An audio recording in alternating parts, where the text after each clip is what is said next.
The first World's Fair was held in London in 1851, and the purpose of these somewhat regularly occurring World's Fairs, and I think that they still occur today, is for modern industrialized nations to show their progress in technology, design, art, science, and what we see at the Paris World's Fair in 1937 is the growing importance of the representation of political ideologies, and this confrontation of nationalist art really takes the forefront.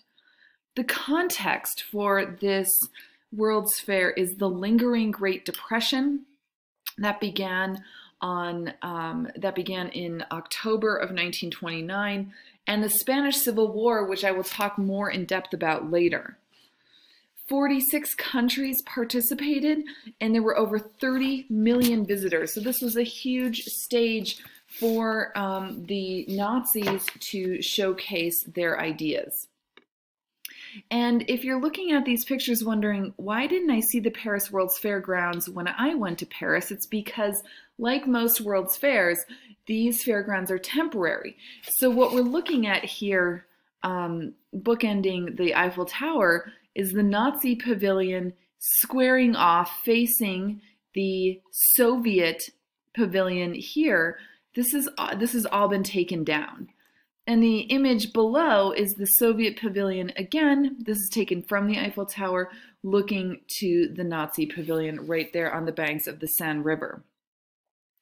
The only pavilions that were ready for opening in May were the German, Italian, Soviet, and Belgian pavilions. And a criticism, press from this time discusses how dictators like Hitler or Mussolini or Stalin, they could get their pavilions done. And democracies have created chaotic social conditions, which is interesting for us to hear that perspective. It really was Germany and the USSR squaring off. And at the same time, they were squaring off on a military front, waging a proxy war in Spain in the Civil War. All right, let's take a look here at Speer's German pavilion. So Troost dies, and Albert Speer becomes Hitler's favorite architect.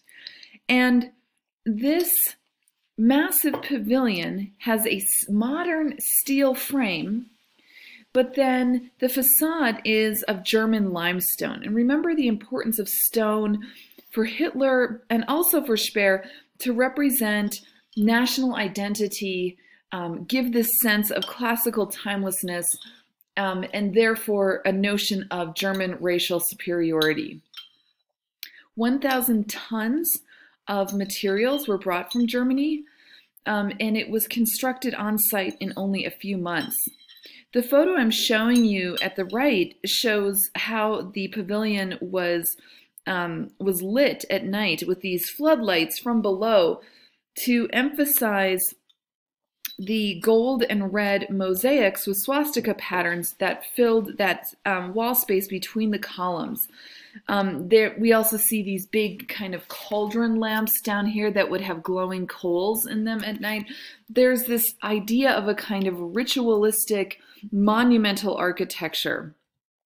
And beyond the eagle perched on its oak wreath with a swastika, we also see this architectural group here and here that is a key part of the ensemble as well. This is Josef Thorak's Comradeship. We're looking at a detail here on the left. On the right, we see these two figures of comradeship with a female allegorical figure behind them in situ. We have two naked men holding hands. We look at these figures here, and there is, I think, for our 2020 eyes, I think there's a kind of element of homoeroticism, and certainly that's something that many scholars have pointed out about National Socialist art. These kind of two Übermensch, these two superhuman figures with this kind of overemphasis on musculature, and then these little pinheads, like, that kind, that this is more about physical might than a sort of any sort of kind of intellectualism.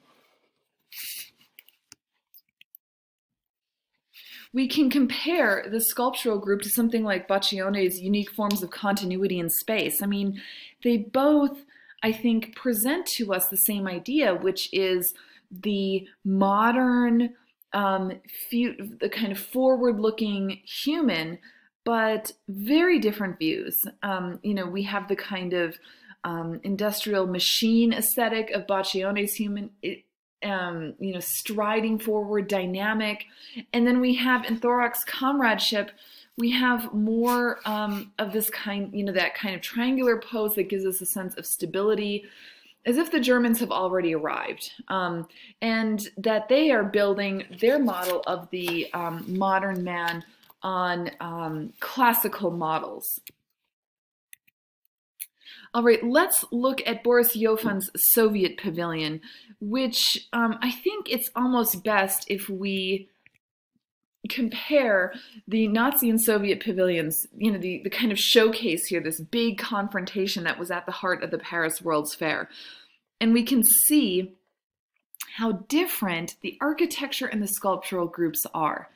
I encourage you to pause the presentation here and compare and contrast the architecture and the sculpture in terms of form, content for the sculpture, and then also context, which is somewhat the same, although we have two drastically different political ideologies represented. So go ahead and pause here.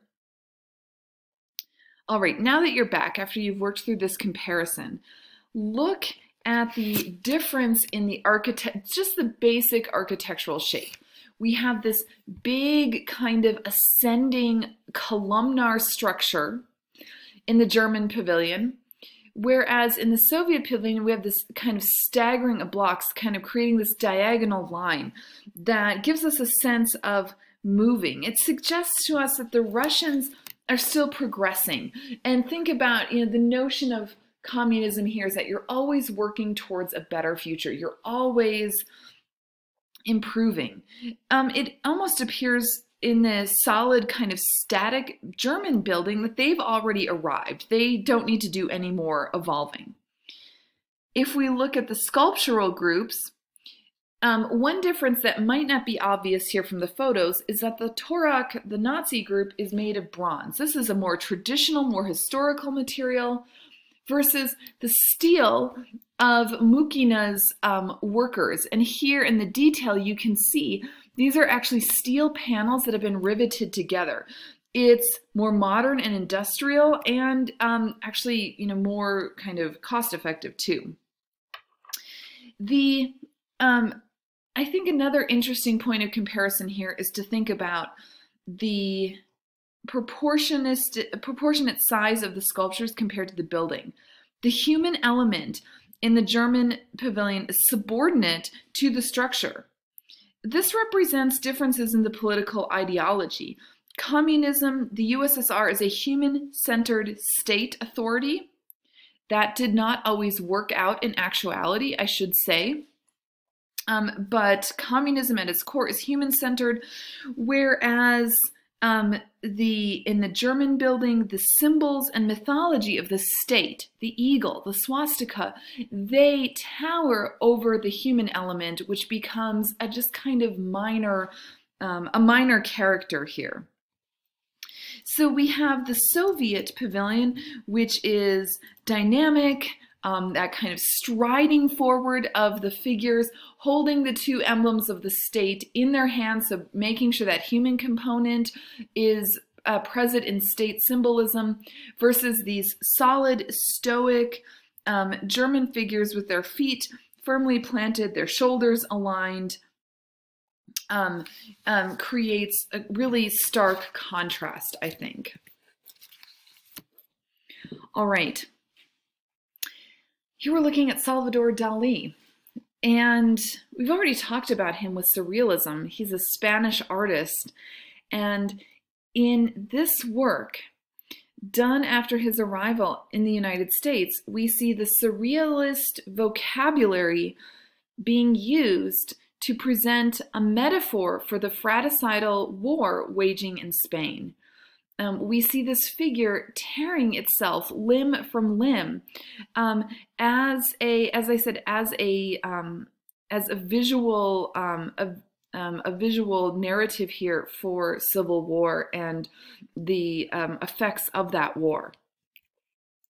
So when we come back, we're going to look at the Spanish Pavilion at the Paris Civil War as a way to understand the Spanish Civil War, and also one of Picasso's major works about the Civil War, which is called Guernica.